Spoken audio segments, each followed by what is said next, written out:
সততা হলো চরিত্রের সবচেয়ে বড় গহনা এবং দীর্ঘমেয়াদী সাফল্যের চাবিকাঠি।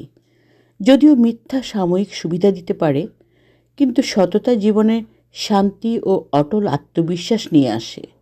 সততার পথে চললে কোনো কিছু মনে রাখার দুশ্চিন্তা থাকে না, কারণ সত্যি কথা সবসময় সোজা ও স্পষ্ট।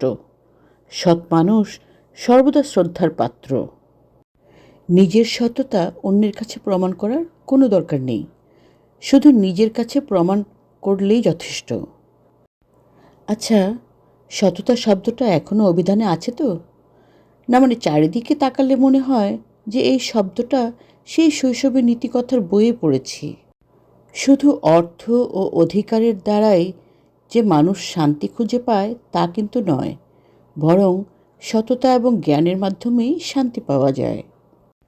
সব সত্যি যদি সত্যি করে বলা যেত, সব সত্যি যদি সততার মূল্য পেত, তাহলে হয়তো পৃথিবীটা অন্যরকম হতো।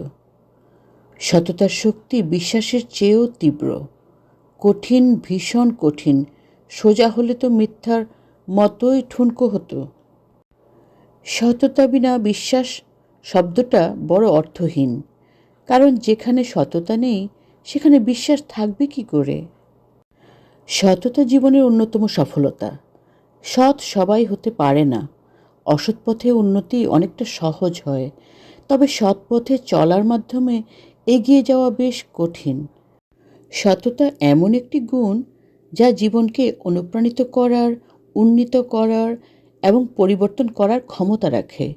ইতিহাস জুড়ে জীবনের সকল স্তরের ব্যক্তিরা সততার গুরুত্ব এবং বিশ্বাস তৈরি করতে এবং শক্তিশালী সম্পর্ক গড়ে তোলার ক্ষমতাকে স্বীকৃতি দিয়েছে।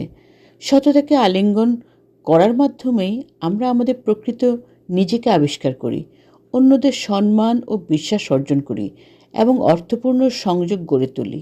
সততা ব্যক্তিগত বৃদ্ধিকে সক্ষম করে এবং এমন পরিবেশ গড়ে তোলে যেখানে সততা বৃদ্ধি পায়।